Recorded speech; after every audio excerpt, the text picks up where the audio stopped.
Hi everyone, আজকের পর্বে তোমাদের কাছে শেয়ার করছি ইন্টারেস্টিং একটা কেক ডেকোরেশন। এই জলটা দিয়ে যদি কেক বানানো যায় তা বেশ ভালো হতো তো।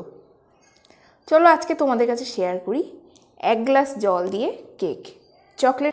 আর আজকে হচ্ছে চিলড্রেন্স ডে, সেই ছোট ছোট বাচ্চাদের জন্য আজকে আমি চকলেট কেকের রেসিপিটা বানাচ্ছি। যা বড় সবাই কিন্তু চকলেট কেক খেতে পছন্দ করে। তো এই চকলেট কেকের রেসিপিটা আমি তোমাদের সাথে শেয়ার করছি। তো আর কথা না বাড়িয়ে তাহলে বন্ধুরা চলা যাক আমার কিচেন, যেটা কিনা আমার প্রথমে অ্যাড করব 1/3 কাপ জল, তারপরে 1/3 কাপ গুঁড়ো চিনি। এখানে চিনিটা তোমরা সম্পূর্ণ গুঁড়ো করে অ্যাড করবে। তারপর অ্যাড করছি 3 টেবিল চামচ রিফাইন তেল। চাইলে তোমরা মেল্টেড বাটারও অ্যাড করতে পারো, কিন্তু এখানে কোনো গন্ধযুক্ত তেল তোমরা অ্যাড করবে না। দেন অ্যাড করব চকলেট এসেন্স। চকলেট এসেন্স আমি এখানে 1/4 টিএসপি আর ভ্যানিলা এসেন্সও 1/4 টিএসপি অ্যাড করলাম। করে সমস্ত মিক্সচারটা আমি ভালো করে হ্যান্ড উইস্কারের সাহায্যে বিট করে নেব, যতক্ষণ না আমাদের চিনিটা গলে যাচ্ছে আর তেলটা এই জলের সাথে মিশে যাচ্ছে। এরপর অ্যাড করব 3/4 কাপ ময়দা, মানে 1/4 কাপ ময়দাটাকে আমি 3 বার নিলেই আমাদের কিন্তু 3/4 কাপ ময়দা হয়ে গেল। এখানে দিয়ে দেব 2 টেবিল চামচ মিল্ক পাউডার আর 2 টেবিল চামচ কোকো পাউডার। কোকো পাউডার আমি এখানে ডার্ক ইউজ করেছি। ডার্ক কোকো পাউডার ইউজ করলে কেকের টেস্ট কালারটা খুব ভালো আসে। দেব 1 চুটকি লবণ, 1 TSP baking powder, 1/2 TSP baking soda. শুকনো উপকরণগুলো ভালো করে চেলে নেব। চালা হয়ে গেলে একটা হ্যান্ড উইস্কারের সাহায্যে নির্দিষ্ট একটা ডাইরেকশানে আস্তে আস্তে আমরা মিক্সড করব ড্রাই আর ওয়েট ইনগ্রেডিয়েন্টসগুলো।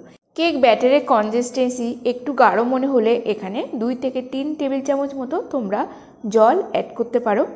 তো এখানে আমার কেক ব্যাটারটা একটু গাঢ় হয়ে গেছিলো, তার জন্য আমি 2 টেবিল চামচ জল অ্যাড করলাম। জল অ্যাড করে সম্পূর্ণ হ্যান্ড উইস্কারের সাহায্যে মেশানো হয়ে গেলে সবার লাস্ট আমরা অ্যাড করব 1 টিএসপি ভিনিগার। এগলেস কেকে যদি আমরা ভিনিগার অ্যাড করি তাহলে বেকিং পাউডার বেকিং সোডার সাথে একটা কেমিক্যাল রিয়াকশানে আমাদের কেকের রেসপন্সটা খুব বেশি ফুলে ওঠে। তো এখানে ভিনিগারটা অ্যাড করার ফলে আমরা কিন্তু একদম ওভার মিক্স করব না, খুব আলতো হাতে কাট অ্যান্ড ফোল্ড করে মিশিয়ে নেব। আর কেকের ব্যাটারটা এখানে একদম রিবন কনসিস্টেন্সিতে হবে, না গাঢ় হবে না পাতলা হবে। কেক ব্যাটারটা আমি কেক টিনের মধ্যে নিয়ে নিলাম। আজকে আমি 8 আটের একটা কেক টিন নিয়েছি, এটা স্কোয়ার কেক রেডি করব। প্রিহিট করা ওভেনের মধ্যে আমার কেক টিনটা রেখে দেবো 160 ডিগ্রি টেম্পারেচারে। 20 মিনিটের মধ্যে আমাদের কেকটা রেডি হয়ে যাবে। যতক্ষণ আমাদের কেক বেক হচ্ছে ততক্ষণ চলো চকলেট গানাশ রেডি করি। এখানে নিয়েছি 1/2 cup dark chocolate, 1/3 cup milk chocolate আর 1/3 কাপ হোয়াইট চকলেট। তার সাথে অ্যাড করব 1/4 কাপ জল, 2 টেবিল চামচের মতো কোকো পাউডার। এবার সমস্ত মিক্সচারটা আমি এখানে গ্যাস ওভেনে বানাবো। গ্যাস ওভেনে যখন আমরা চকলেট গানাশ রেডি করব, গ্যাসের ফ্লেমটা একদম লো রাখবো। আর যে বাটিতে রেডি করছি সাঁড়াশির সাহায্যে বাটিটা গ্যাসের ফ্লেম থেকে একটু উঁচু করে ধরবো আর স্প্যাচুলারের সাহায্যে কন্টিনিউ নাড়াতে থাকবো। নাড়াতে নাড়াতে একটা সময় আমাদের জলের সাথে চকলেটটা সম্পূর্ণ মেল্ট হয়ে যাবে। তো গানাশটা আমার তৈরি হয়ে গেছে। এদিকে 20 মিনিটের মধ্যে চলো কেকটা চেক করে নিই কেকটা পারফেক্টভাবে বেক হচ্ছে কিনা। যদি টুথপিক একদম ক্লিন আসে তাহলে আমাদের কেকটা বেক হয়ে গেছে। আর যদি টুথপিকের গায়ে কেক একটু লেগে থাকে তাহলে আরও 5 মিনিটের জন্য তোমরা বেক করে নেবে। কেকটা সম্পূর্ণ ঠান্ডা হয়ে গেলে কেক টিন থেকে আমি ডিমোল্ড করে নেব। এরপর শুরু করা যাক কেকের ফ্রস্টিং। কেক ফ্রস্টিং করার জন্য আজকের কেকটা আমি 2টো লেয়ারে কাটবো, মানে মাঝখান থেকে একটা লেয়ার কেটে নিলেই কিন্তু আমাদের কেকটা ইকুয়াল 2টো লেয়ার হয়ে যাবে। তার আগে কেকের টপ পোর্শনের সারফেসটা আমি কেটে রিমুভ করে দেব। সারফেসটা অনেক সময় একটু শক্ত হয়, তার জন্য তোমরা সব সময় উপরের সারফেসটা কেটে বাদ দিয়ে দেবে। এরপর কেকটাকে একদম ইকুয়ালি আমি 2টো লেয়ারে ডিভাইড করা হয়ে গেলে কেকটা কেটে নিয়ে তোমাদের একটু কাছ থেকে দেখিয়ে দিই। আজকের কেকের টেক্সচারটা দেখে তোমরা বুঝতে পারছো কত সুন্দর হয়েছে। মানে শুধু 1 কাপ জল দিয়ে কত সুন্দর যে চকলেট কেক রেডি করা যায়। তোমরা অবশ্যই এই রেসিপিটা বাড়িতে ট্রাই করো আর জানিও রেসিপির টেস্ট আর রেসিপির টেক্সচার কেকের কেমন হয়েছে সেটা কিন্তু জানাতে ভুলো না।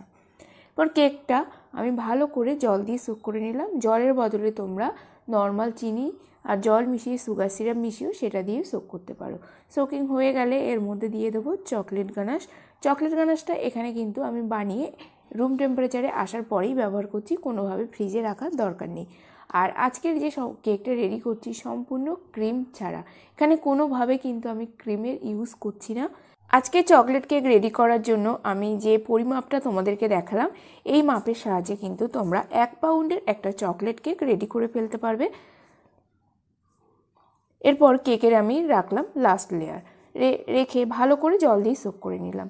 এখানে বন্ধুরা যেহেতু আমরা স্কোয়ার কেক রেডি করছি, স্কোয়ার কেক রেডি করার জন্য সবসময় তোমরা কেক বোর্ডের উপরে কেকটা রেডি করলে সুবিধা হয়, কিন্তু আমি সবসময় টার্ন টেবিলের উপরে কেক তৈরি করে অভ্যস্ত হয়ে গেছিলাম, তার জন্য ভাবলাম যে টার্ন টেবিলের উপরে রেখেই আমি কেকটা ফ্রস্টিং করি। কিন্তু পরে যখন তোলার খুব অসুবিধা হচ্ছিল, কেকটা আমার ময়েস্ট হয়ে গেছিলো, তার জন্য টার্ন টেবিল থেকে তুলতে একটু অসুবিধা হয়। তো তোমরা যখন স্কোয়ার কেক করবে সবসময় টার্ন টেবিলের উপরে কেক বোর্ড রেখে ফ্রস্টিং করবে। এরপর কেকটাকে একটু ফ্রিজে রেখে সেট করে নিয়েছি। আর প্রতিটা কেক দেখো আমি স্কেল দিয়ে মার্কিং করে এক একটা 1 ইঞ্চি করে স্কোয়ার শেপ রেডি করছি। তো স্কেলের সাহায্যে মার্কিং করে নিলে আমাদের পরিমাপ মতো সাইজ স্কোয়ার কিন্তু সম্পূর্ণ ঠিকঠাকভাবে দেখতে লাগে। তোমরা চাইলে চোখের আন্দাজ মতো কাটতে পারো। আর প্রতিবারে কাটবো আর আমাদের ব্যারেল নাইফটা পরিষ্কার করে নেব। এরপর উপর থেকে আমি ছড়িয়ে দিচ্ছি dark chocolate. Dark chocolate melted করেই একটা পাইপিং ব্যাগের মধ্যে ভরেছি, সেটাকে আমি ছড়িয়ে দিচ্ছি। তোমরা চাইলে এক একটা পিস তুলে সম্পূর্ণ চকলেটে কোটিং করে তারপরে করতে পারো, কিন্তু এইভাবে করলে আমাদের চকলেটের পরিমাণটা একটু কম লাগে। তো এইভাবে ডার্ক চকলেট দেওয়ার পরে উপর থেকে আমি মেল্টেড হোয়াইট চকলেট ছড়িয়ে দিচ্ছি একটা টুথপিকের সাহায্যে।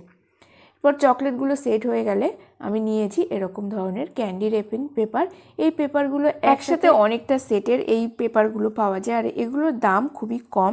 আর এই ক্যান্ডি পেপারগুলো বিভিন্ন কালারে পাওয়া যায়, তোমরা তোমাদের পছন্দ মতো কালার চুজ করতে পারো। এরপর আমার কেটে নেওয়া চকলেট পিসগুলো এক এক করে ক্যান্ডি পেপারের সাহায্যে আমি র্যাপিং করে নিচ্ছি। তোমরা এইভাবে চকলেট কেক রেডি করে এটা এক এক পিস তোমরা 15 টাকা দাম ফেলে কিন্তু সেল করতে পারো। কিন্তু আমি আজকে কস্টিংটা সেল হিসাবে দেখাচ্ছি না, এটা যাচ্ছে চিলড্রেন ডেতে গিফট হিসাবে। তো সমস্ত যে টুকরোগুলো ছিল আমি এইভাবে র্যাপিং করে নেব। সবগুলো আমার ছেলের স্কুলে যাবে না, বাকি থাকবে আমার আশেপাশে যে ছোট ছোট বাচ্চা আছে তাদের জন্য। তার সাথে আমি কিছু কাপ কেকও রেডি করেছিলাম, এই কাপ কেকগুলো আমার ছেলের স্কুলে যাবে আর আশেপাশে বাচ্চাদের জন্য। এরপর নিয়েছি আমি এরকম ধরনের একটা চকলেটের গিফট বক্স। এই বক্সগুলো একসাথে 50 পিসের সেট পাওয়া যায়। প্রতিটা বক্সের দাম পড়ে 15 থেকে 10 টাকা মতো। তোমরা চাইলে বড় বাজার থেকে পারচেস করতে পারো। এইভাবে আমি প্রতিটা বক্স রেডি করেছি। তো এখানে একটা বক্স আমি দেখালাম, বাকিগুলো অফ ক্যামেরায়। এই 1 গ্লাস জল দিয়ে আজকের যে কেকটা ডেকোরেশন করে দেখালাম, জল দিয়েই আমি চকলেট গানাশ রেডি করলাম, আবার জল দিয়ে কেকের স্পঞ্জটা রেডি করলাম। কেকের স্পঞ্জের টেক্সচার, গানাশের টেক্সচার সমস্ত কিছুই তোমরা দেখেছো কত সুন্দর হয়েছে। তো আজকের রেসিপিটা কেমন হলো বন্ধুরা অবশ্যই কমেন্ট করে জানিও। তার সাথে আমার চ্যানেলটিকে লাইক, কমেন্ট, শেয়ার, সাবস্ক্রাইব করতে ভুলবে না। আর চ্যানেলটাকে তোমরা প্রচুর শেয়ার করো যাতে সবার কাছে আমার ভিডিওটা পৌঁছাতে পারে। আজকের মতো ভিডিওটি এখানে শেষ করছি। দেখা হবে নতুন একটা কেক ডেকোরেশনের সাথে। ততক্ষণ সবাই ভালো থাকবে, সুস্থ থাকবে। Thanks for watching and happy baking. Take care, bye by.